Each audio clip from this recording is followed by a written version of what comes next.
Patrick Williams is in a great spot to win the Most Improved Player of the Year next year. And there's quite a few different reasons why. Not only for his play itself and what I think that he can do to improve, but also what this team has brought in that by itself will also improve his numbers. Not only that, but I feel like based on the description of how the Most Improved Player works and who is consistently winning, I could very well see him taking charge over some of the other competition. But if this is your first time on the channel and you enjoy this content, please like and subscribe. It makes a huge difference to me, especially with how small of a creator I am. But let's not waste any more of your time. Let's get right into this. Patrick Williams, I think, should be the #1 leader in odds for the Most Improved Player next year in the NBA. Now, let's start with the most obvious thing that you're going to look at when you're talking about Most Improved Player, and that is stats.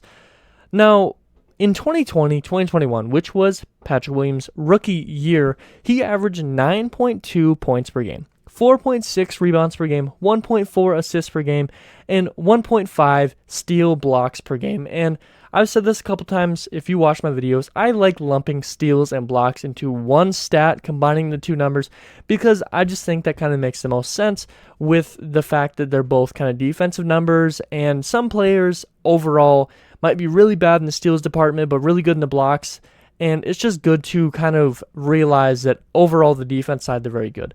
And he did that in 28 minutes per game on 71 games with 48% shooting field goal, 39 from 3, and 73 from the free throw line. Now, last year, he had some injury issues and ended up only playing in 17 games. But when he did play, he averaged 9 points per game, 4.1 rebounds per game, 0.9 assists per game, 1 steal block per game on 25 minutes per game, with a 53% 2-point range, or 53% field goal range, 52% 3-point, and 73% free throw. Now, overall, his numbers themselves might have diminished, especially with the fact that when he returned from injury, he wasn't full health right away, and the team had to get used to him playing with them again. But also, his percentages improved dramatically from 48 to 53, from 39 to 52, from 73 to 73 is the exact same.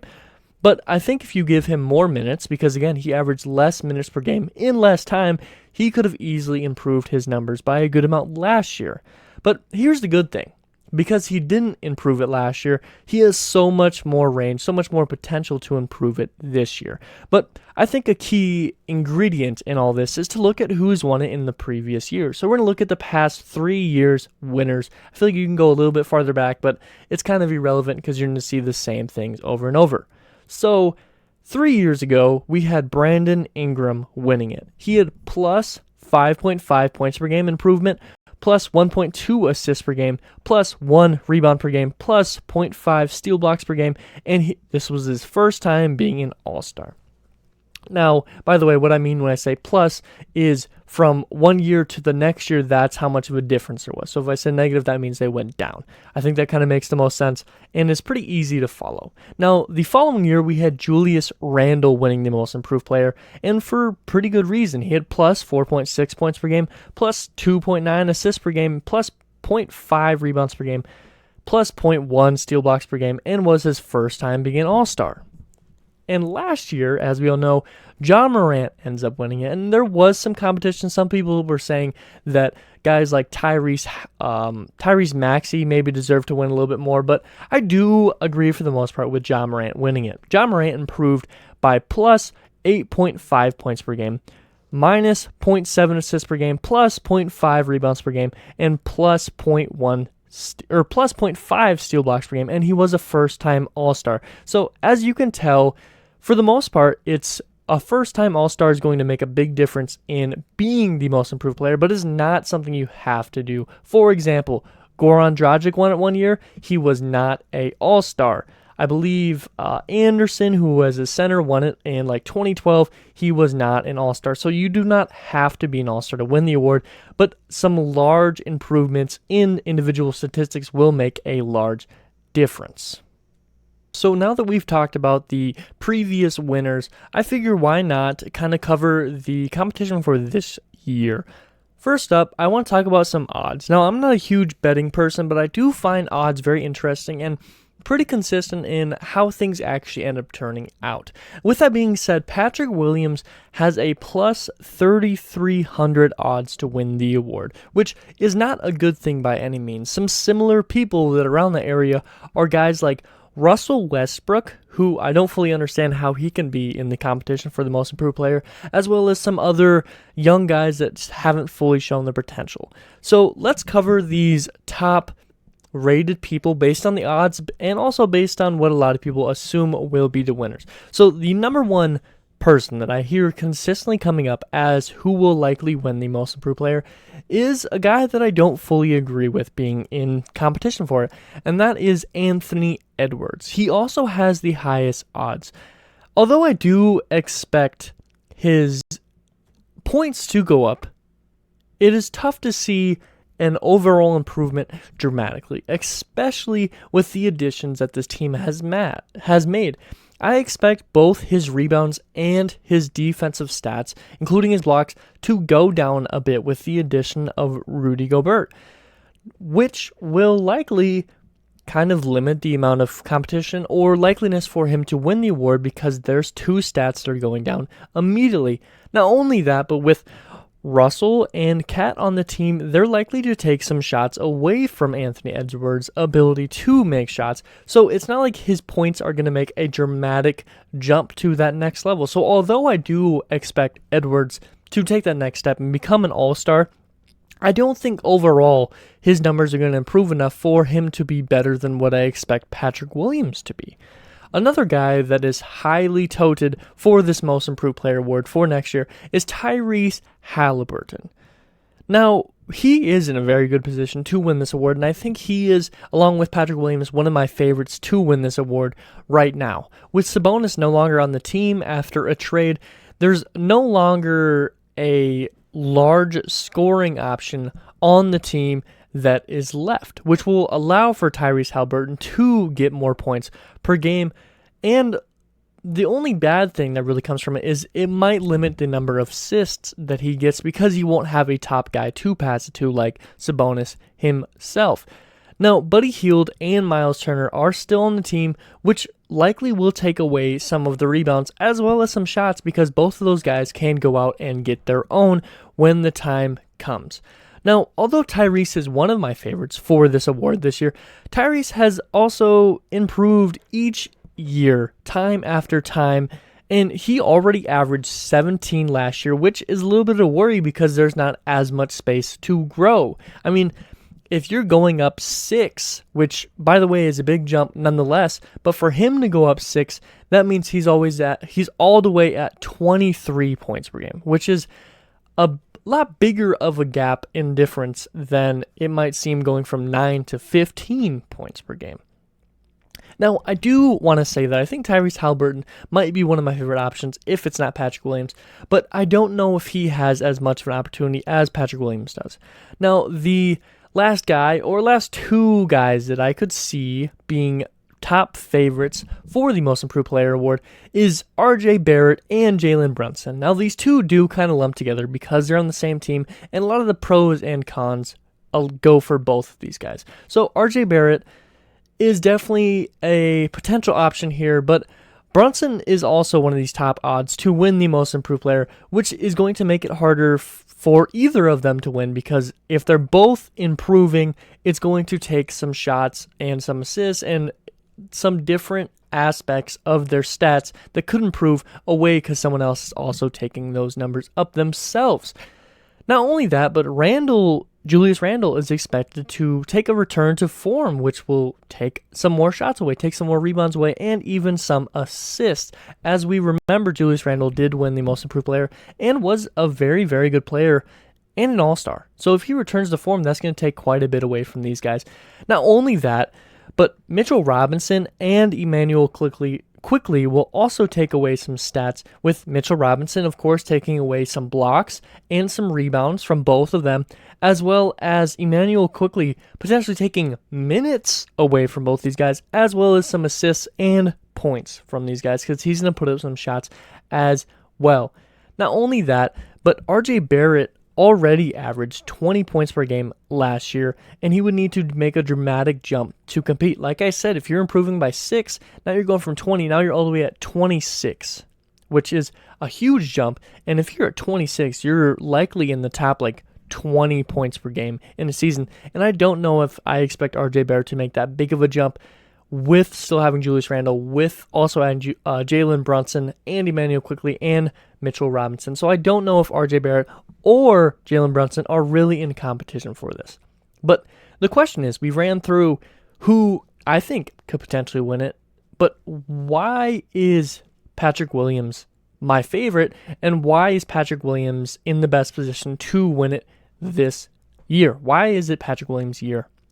Well, let's start with, numbers, stats, as that is the most important thing. With numbers that are already low for him, and 9 points per game and less than 5 on rebounds and assists per game, it's a lot easier to make a bigger jump without it being a huge gap. Like I said, going from 20 to 26 takes you from an average starting scorer to one of the best in the league. Going from 9 to 15 is taking you from a depth piece to a consistent starter point-wise. And I think it'd be pretty easy for Patrick Williams to do that.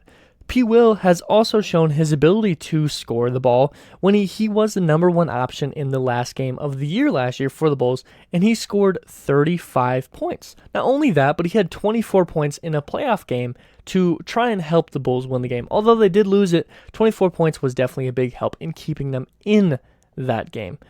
Now, Williams likely won't see a massive influx of scoring and shooting because you still have guys like Zach LaVine and DeMar DeRozan, who are both all-star level scorers and were both all-stars last year.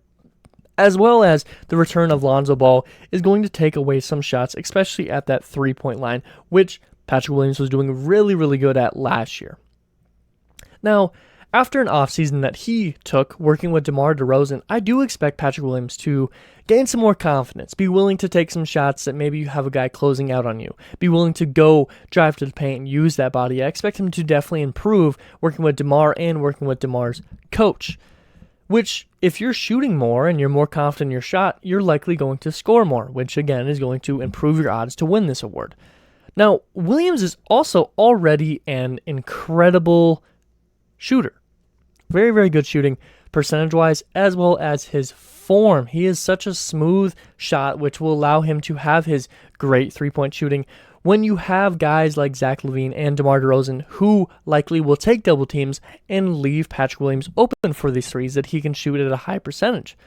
Williams is also an incredible off-ball player. He's constantly cutting, finding openings in the defense, and with having his ability to score and take it to the rack, and he's willing to use his body, his cutting ability is also going to increase his amount of shots, especially when you have top passers like Lonzo Ball and Alex Caruso. I mean, he was getting consistent, easy dunks from cutting in his rookie year when he had guys like Thomas Satoransky and... don't know why that was going off. He was doing incredible his rookie year when he had guys like Thomas Satoransky passing him the ball, which, although he's good at passing, he's nothing like Lonzo Ball, and he's nothing like Alex Caruso. So expect his numbers to go up in three-point shooting as well as his cutting scores. Now, with the improvements to this roster, it will take away something from him, which is true.